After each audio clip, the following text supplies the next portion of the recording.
Hello guys welcome to my mini blog. मेरो mini ब्लगमा सबलाई स्वागत छ। यो चाहिँ हाम्रो केटाहरू बिहान बर्थडे।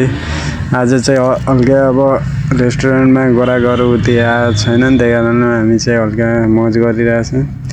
त्यही यतिकै रमाइलो हानिरहेछौँ केटाहरू बसेर।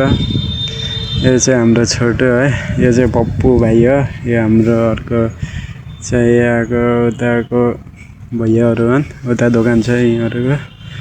चाहिँ हाम्रो यति हल्का बाहिर रमाइलो गरेर यो चाहिँ हाम्रो म्यानेजर।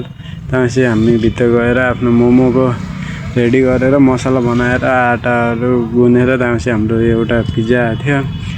एउटा पिज्जा दिइसकेपछि हाम्रो यो मोमो चाहिँ एक ट्रे बनेर अर्को ट्रे दुई ट्रे बनाएर मोमोको मसला सिद्धाएर त्यहाँपछि यो दिउँसोपट्टिको टाइममा चाहिँ हाम्रो हल्का चाउमिन आएको थियो। चाउमिन दिएर दुई हाफ त्यहाँपछि हाम्रो चाउमिन बनाएर ट्याक।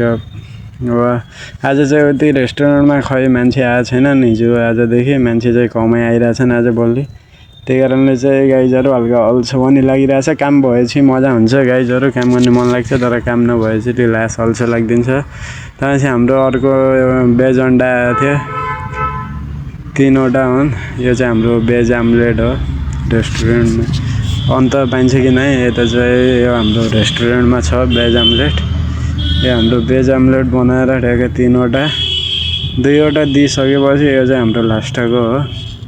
दामीसित आगमा छ, त्यही कारण हल्का जलिरहेछ माथिबाट। अब ग्यासमा भए फ्लेममा पकाउनु हुन्थ्यो, अब आगमा चाहिँ अब ऊ गर्न सकिनँ, आजहरू गर्न सकिनँ। त्यहाँपछि यो चाहिँ हाम्रो अन्डा दिइसकेपछि यो चाहिँ हाम्रो बेलुकापट्टिको टाइममा गाइस।